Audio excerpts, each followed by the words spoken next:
Hey, I'm Alexandra March. And I'm Nicole Zell. And we're the hosts of Follow Your Art. Okay, so we just realized, listening back to a couple episodes, that we're not trained journalists here. And we also want you to get to know us a little bit better. So we're going to try to just fill you in on our weeks.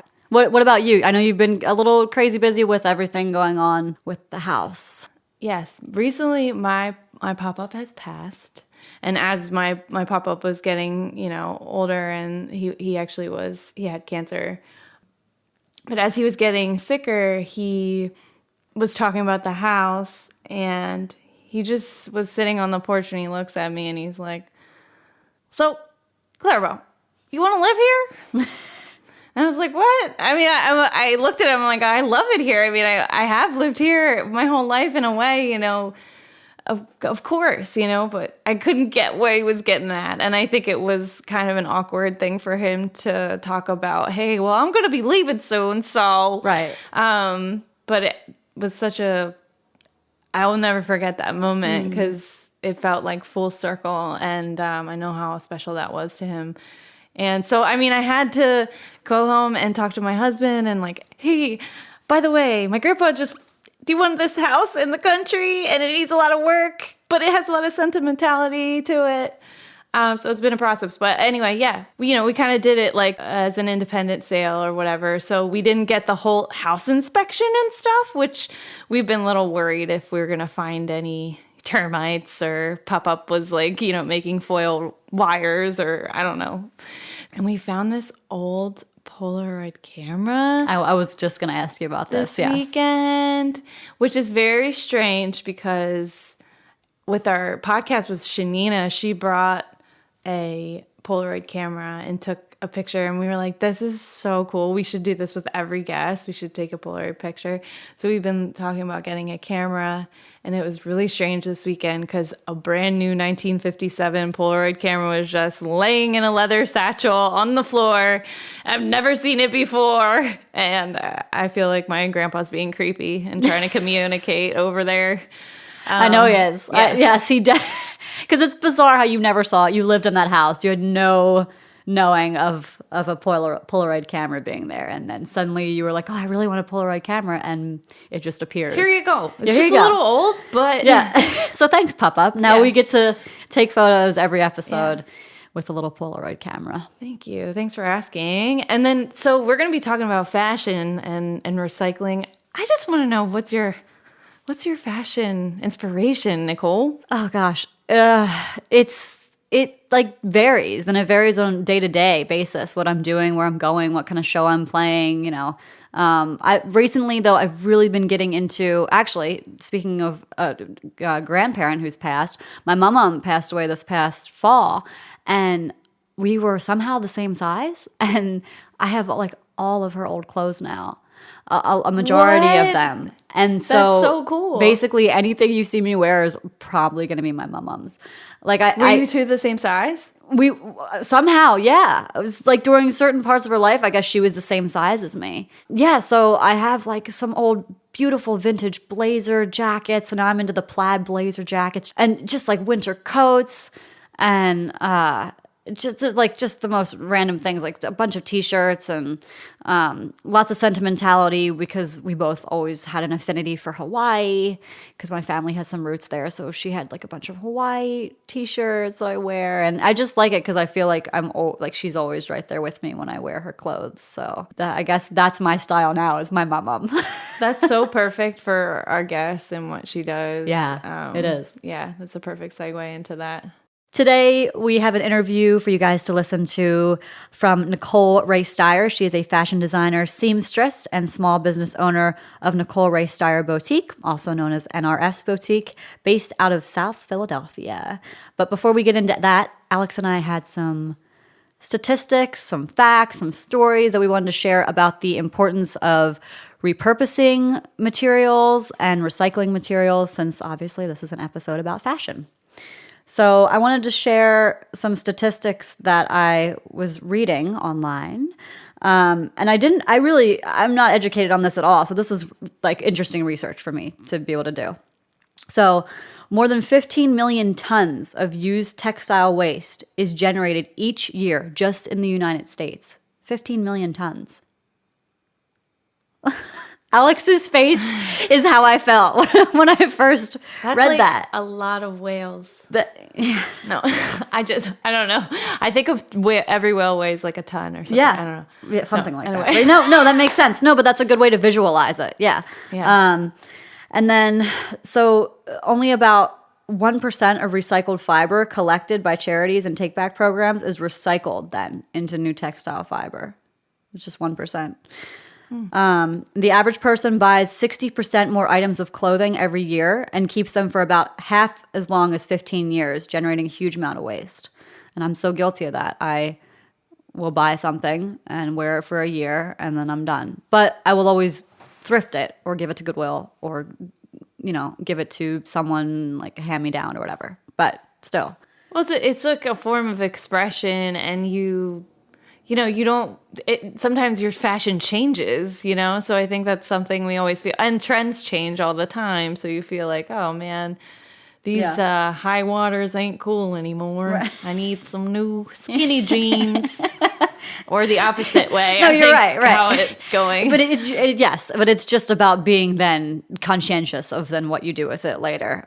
Here's another fact: if the average life of clothing was extended by just 3 months, it would reduce their carbon and water footprints as well as waste generation by 5 to 10%.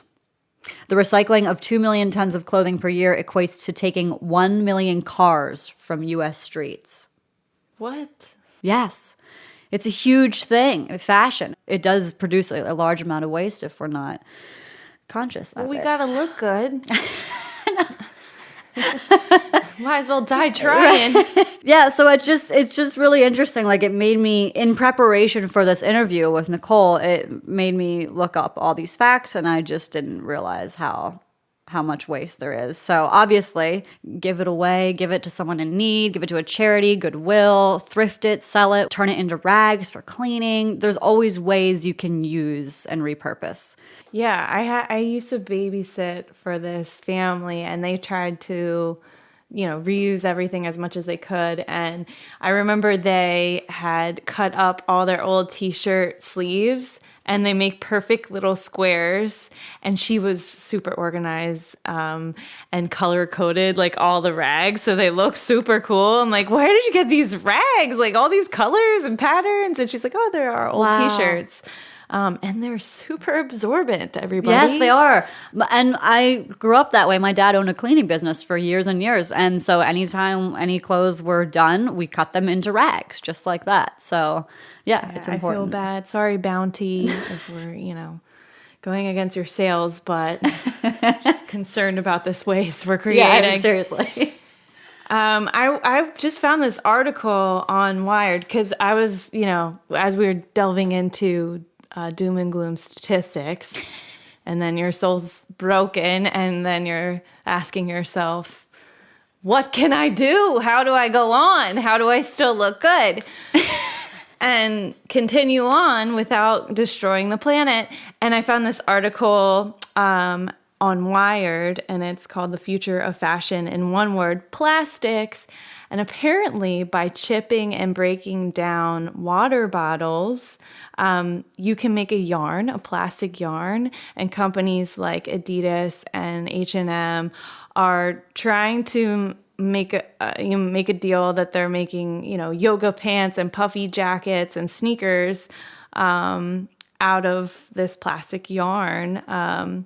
I think it was October, they all signed a deal that they would try to repurpose more materials. That's incredible. That was good news. Wow. Yes. That was good news because those are big companies that can make a big difference. I hope we're all feeling a little bit better. Yes. And then the other thing I found, I was just curious if there was any other artists that are repurposing or have an interesting take on recycling. And I've read this about this woman, Lynn Evola Smith.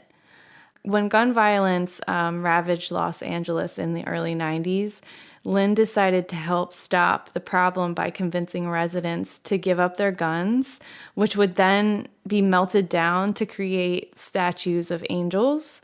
an appropriate uplifting icon for those living in the increasingly dangerous city of angels. She said, I wanted more at that moment than just to create a piece of art. I wanted people to make a shift within themselves. So yeah, that's a super inspirational story. Yeah. I think one of her angels can be found at Ground Zero. Yeah, so as we're creating, I think that this is an important question to ask ourselves. What materials are we using? Are we being mindful of our home? And yeah. Yeah, absolutely.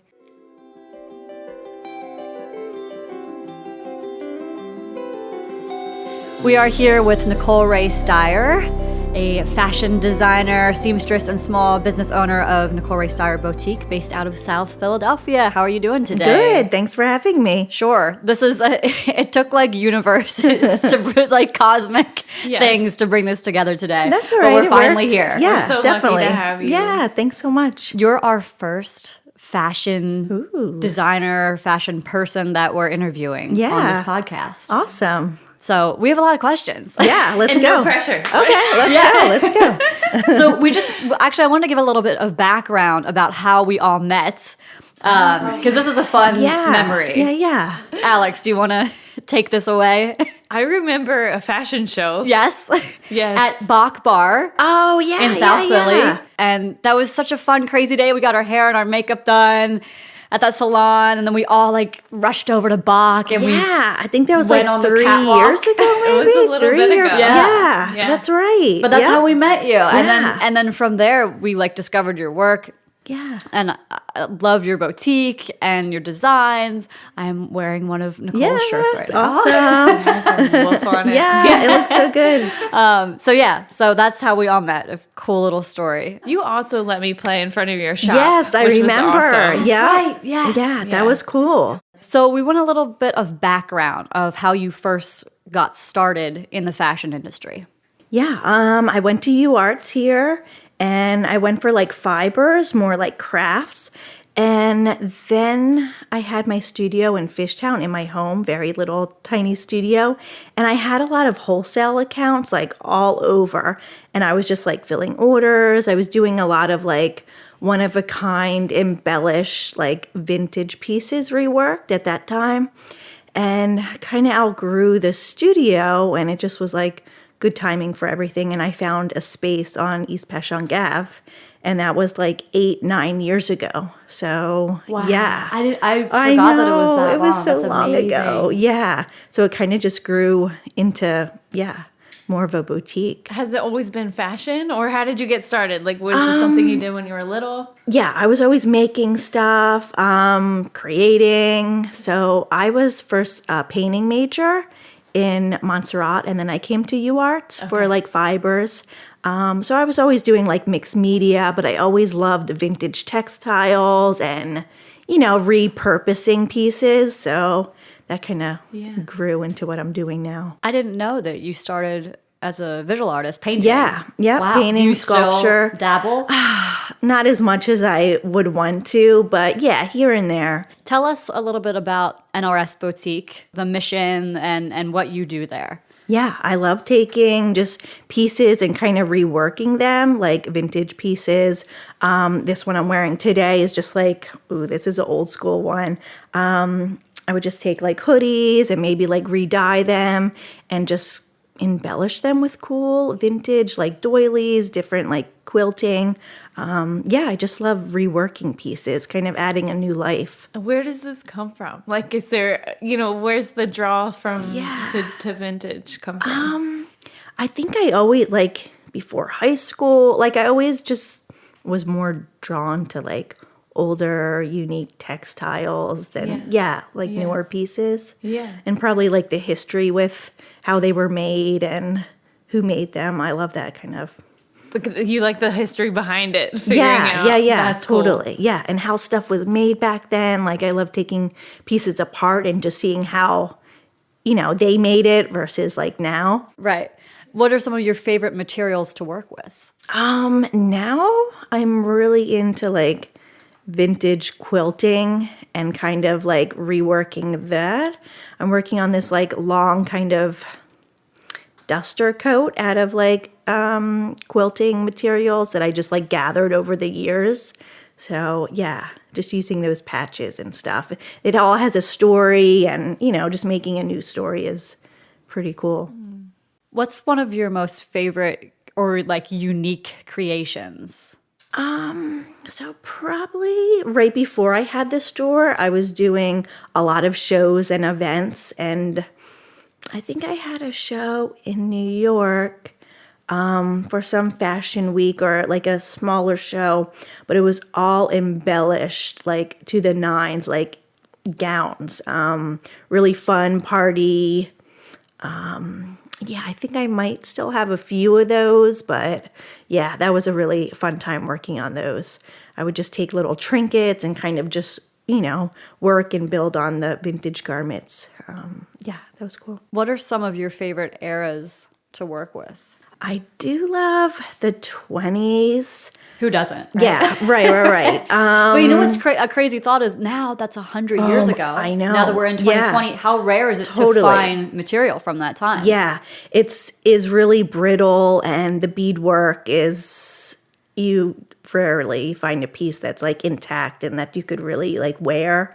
So just even finding the collars or the waistbands from them, just like different pieces. But yeah, 100 years, that's kind of crazy. It doesn't, I mean, I wasn't alive then, but it doesn't feel that long. I know. Yeah. But it is cool to see like a piece from 100 years ago, like how it wore and like, the different material and stuff. Do certain pieces speak to you, and what does that feel like? Just the different prints and the different textures, a little bit of everything. Like, I don't know if I'm like, ooh, just love, a certain kind, but yeah.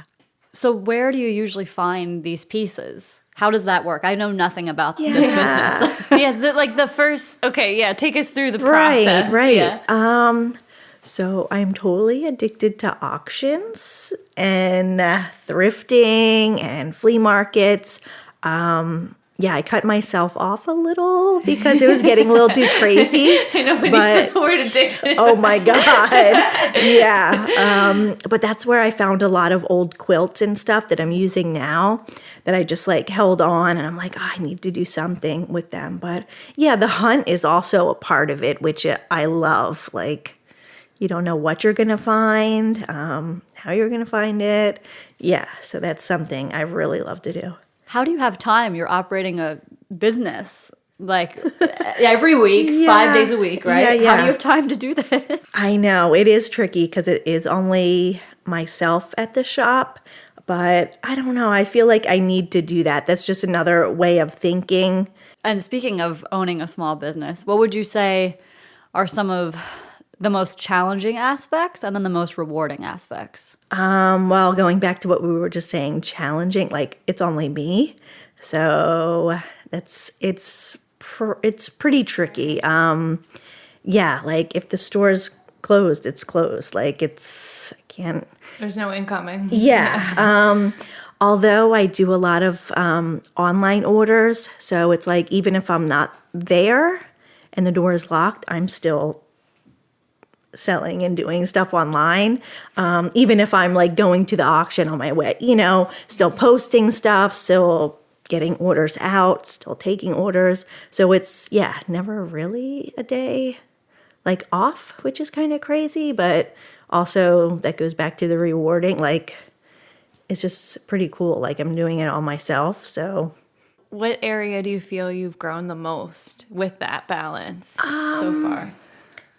Maybe it's also being a little older too, like taking a little more time for myself, like mentally breathing, like, okay, I can take 2 hours to go to the auction and drive and like have that space. And then when I come back, I'm more productive. Like maybe that's because I'm getting older and not like, Go. Yeah. But still, let's go. Yeah, it's a fine line. Yeah. But yeah, just taking time is really important too. That reminds me of the question we've been asking most of our guests, which is self-care tips. Yeah. How do you navigate that? Do you use any? Yeah, I love yoga and just taking that time, and that really helps me. And just, I do try to go on vacation just to try to get away. And I love like coming back and being 10 times more productive too. Yeah, you just need to take breaks when your body tells you. Yeah. It's a hard lesson Yeah, to it learn. is. Like, It is. you want to ignore it. Like, I know. no. Yeah, you want to keep on going, but it's like, oh, I know if I do, you don't want to burn out, you don't want to crash. So, yeah, it's tricky. We wanted to talk about the importance of what you're doing, how you're repurposing material. How important is that to you in an industry where there is so much waste yeah. that happens? Yeah, I think fashion is like the number 2 Contributor. Yeah. I was looking up a lot of statistics. Yeah, I think it's number 2. It's really high up there, which is like really horrible. Yeah, so that kind of also brings in like, I just love recycling pieces that we already have, like, and building a new piece from that. Like, I don't need to do more polluting than we already are. So, especially with denim, I think that's like huge. And with dyeing, I do try to use like natural dyes. Yeah, just trying to be mindful and use what we already have because we have so much. Did you go into this business thinking that, or did it kind of morph on its own and then you realized, oh wow, I'm actually contributing, I'm making a difference by going about it this way? Yeah, I think like what we were saying before, I just always liked using vintage pieces, so that kind of grew into like, yeah, I don't need to make more, more of a mess what we got going on. Absolutely. Yeah. What have some of your biggest inspirations been? I'm constantly looking at just like fashion, what's going on now, what's past. What are you feeling? What are you feeling lately? Yeah, I don't know. I guess going back to this quilt thing, I'm like really kind of into it right now. I wanted to do this for like a long time. It was tucked, in the back burner, but finally I'm like gathering all the pieces and finally doing it. Yeah, I was always doing patchwork, but nothing like these ideas that I'm having. So if people would take a little trip down to your store right now, what would they find? What kind of collections do you have going on? So now, like what you're wearing, are the reworked t-shirts, the vintage tees.